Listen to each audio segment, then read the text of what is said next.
31 ডিসেম্বরের মধ্যে সব সরকারি কর্মচারীর সম্পদ বিবরণী জমা দেয়া বাধ্যতামূলক বলে জানিয়েছেন জনপ্রশাসন মন্ত্রণালয়ের সচিব মোখলেসুর রহমান।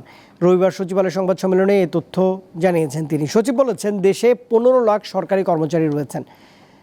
সরকারি কর্মচারী আচরণ বিধি 1979-র আলোকে কর্মচারীগণ স্ব মন্ত্রণালয়ে তাঁর সম্পদ বিবরণী জমা দেবেন। তবে শুধু চলতি বছর 30 নভেম্বরের মধ্যে জমা দিতে হবে। সচিব জানিয়েছেন, সম্পদ বিবরণী জমা দেওয়ার সময় কেউ ভুল তথ্য বা তথ্য গোপন করলে শাস্তিযোগ্য অপরাধ হিসেবে তা বিবেচিতও হবে।